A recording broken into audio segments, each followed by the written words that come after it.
Welcome to the Story 516 podcast, where we sit down with Christians from across denominations and talk about how God is at work in the world today and inspire you to see God at work in your own life in new ways. Welcome back to Story 516. I am your host, Zach, and joining me today is the first time I've had a return guest. Jared Purdin's back on the show. Hi, how you doing? Well, thanks for stopping in today, Jared. Today I wanted to talk about kind of the holidays. We're approaching Thanksgiving. This episode will drop probably right after Thanksgiving, but we're right in the thick of the Christmas season.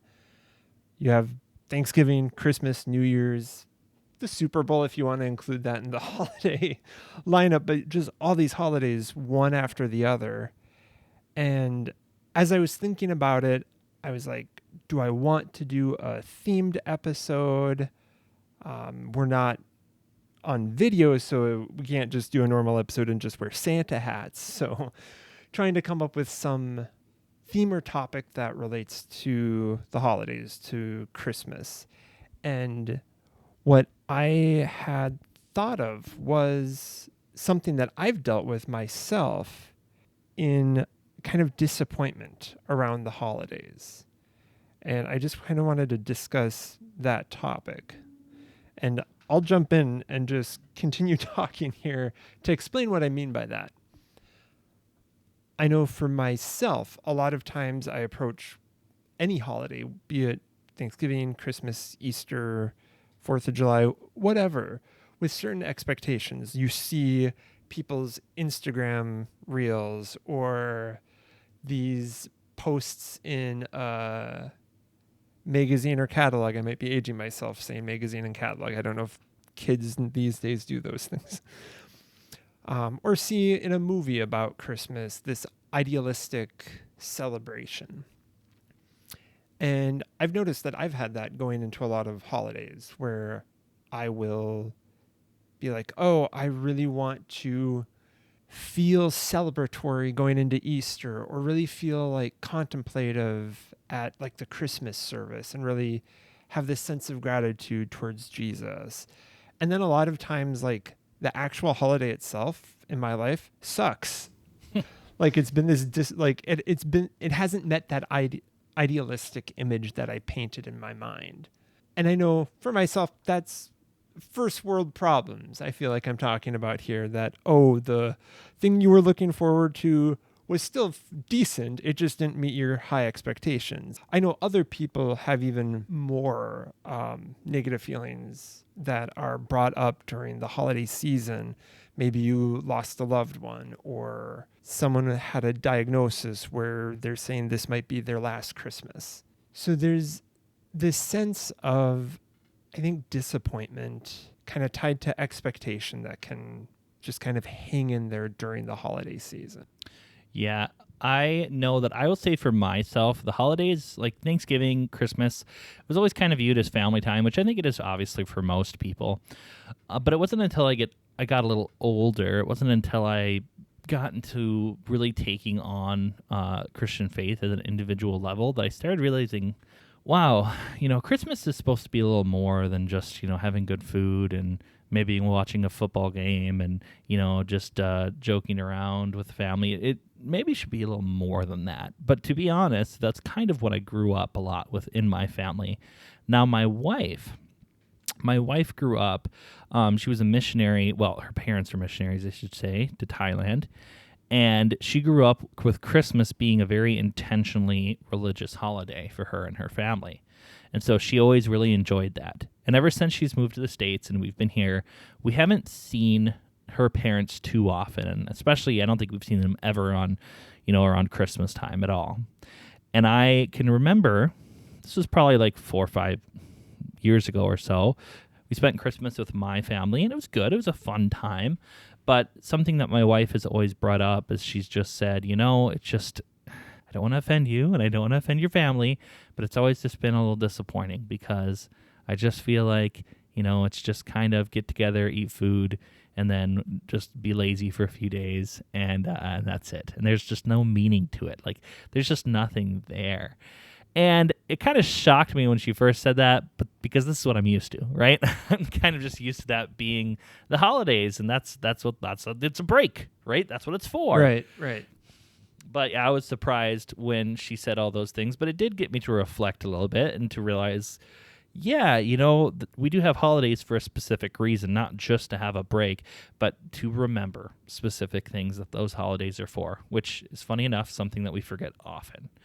But it did make me realize that, and it did make me kind of reapproach the way I look at holidays, it's hard for me because that's not what I'm used to. But yeah.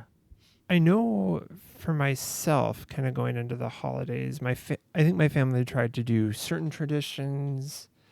I remember us trying to establish certain traditions to, I think, give that sense of meaning.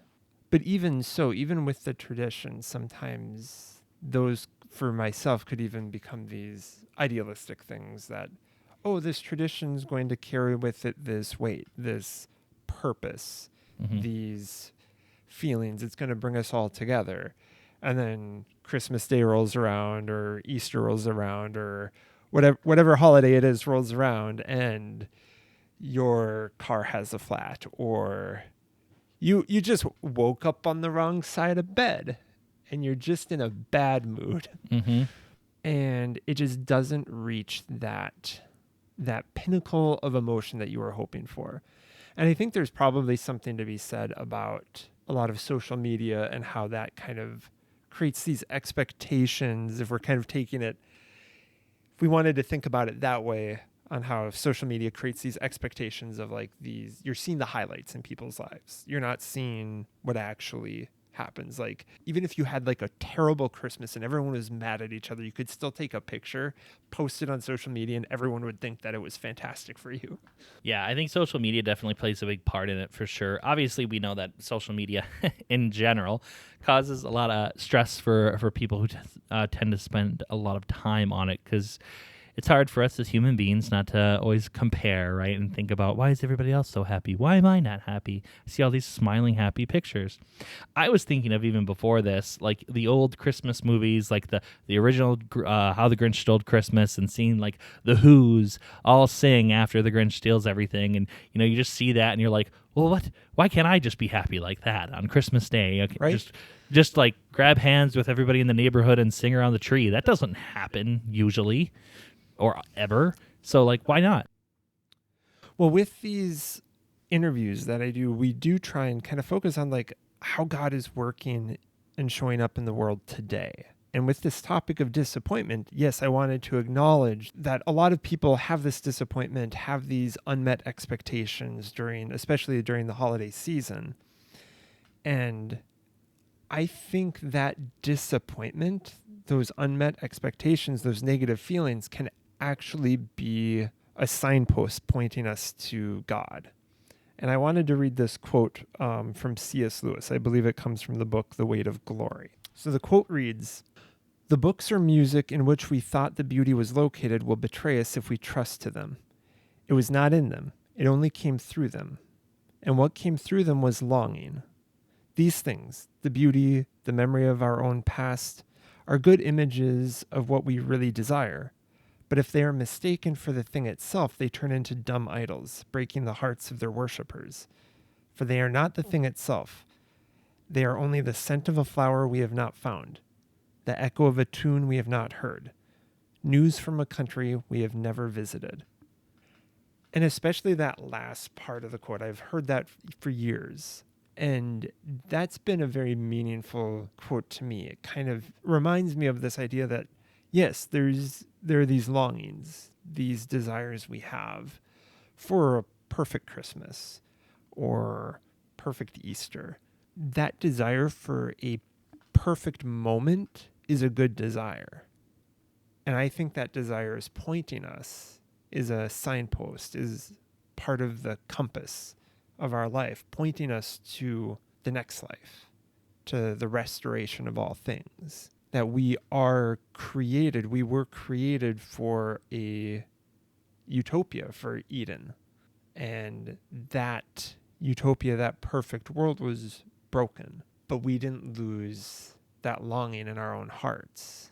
So for me, that quote from C.S. Lewis really helps whenever you're faced with unmet expectations or longing in your own life. And yes, this podcast could have been done at any point. It didn't have to be holidays. I just think a lot of times Christmas just has this very big presence in our culture.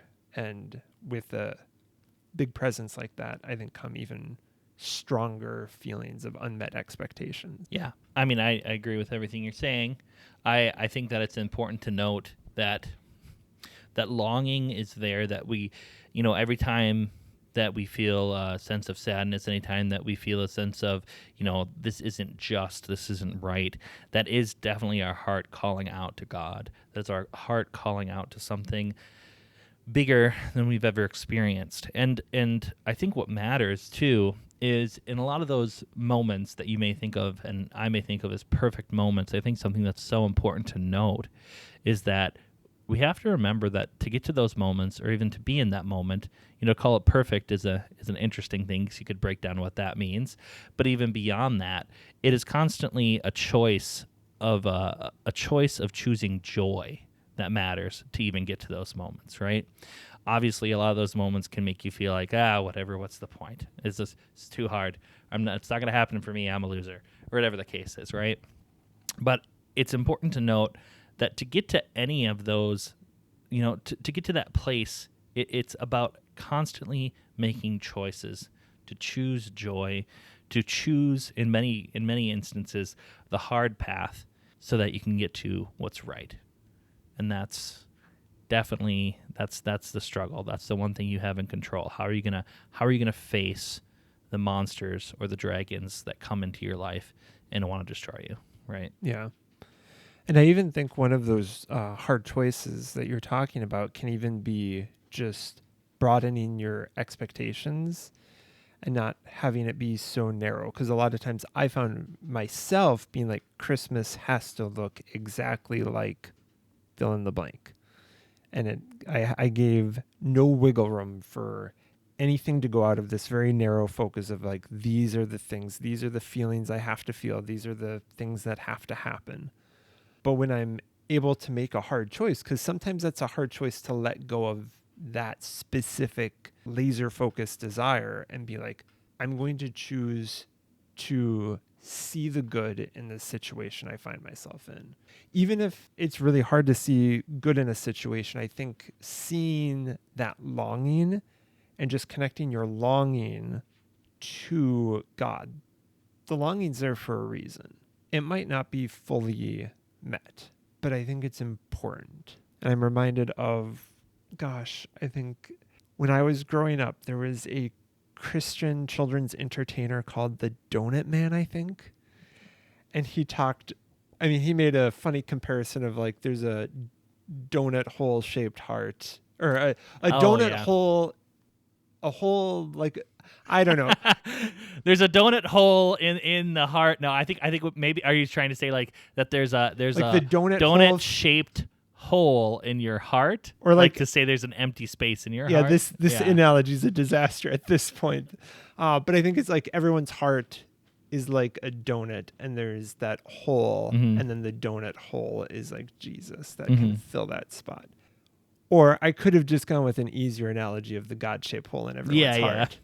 But I'm me, and I wanted to make it creative and complex. Donut hole man sounds awesome, though. So that's cool. Everyone's going to remember that one clip from this show. But I think like even as cliche as like a God-shaped hole in everyone's heart, that phrase is kind of cliche at this point. I think there is truth to it. And I think that is that longing that's built in, that God created us, the image of God, he created us. And I like to think of that as like he put his thumbprint on humanity. So every human bears this residual image of God. People will call it common grace, a common shared general morality. But I think it is kind of this signpost pointing us to God. Yeah, Paul talks about it, interestingly enough, he talks about it with the law, because he talks about how the law is written on man's heart. But when Paul brings it up, it's not just to say that we understand the rules, but that we understand that the rules point to or the law or the rules point to a rule giver, right? When we feel, when we get upset about hearing about injustice, when we get upset about how something isn't how we think it ought to be, the question that is being begged there is, why do we think it ought to be any different, right? Why do we think that things ought to be, better, whatever that means outside of a Christian context? And so it does seem to lead to the fact that one way or another, we seem to be wired to think that things ought to be different for certain things that had happened, whether it be for our lives or other people's lives, which definitely seems to allude to something larger.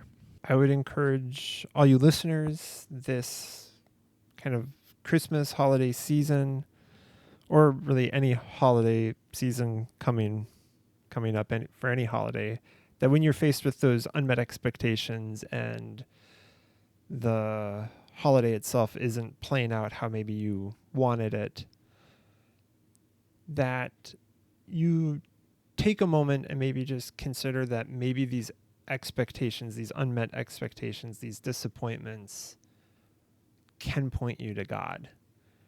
And then maybe make that tough decision to try and open yourself to see how God is working during that time, even though it's not playing out exactly how you wanted it to. Because I think we've all had times where a situation didn't play out how we wanted to, but we still can look back and say, God was there. So thanks again, Jared, for coming on today. Yeah, no problem. And we'll have to get you back. Thank you for joining us. You can support the show by going to our Patreon page at patreon.com/story516. You can also find us on Facebook, Instagram, YouTube, Spotify, and Apple Podcasts. We look forward to seeing you next time.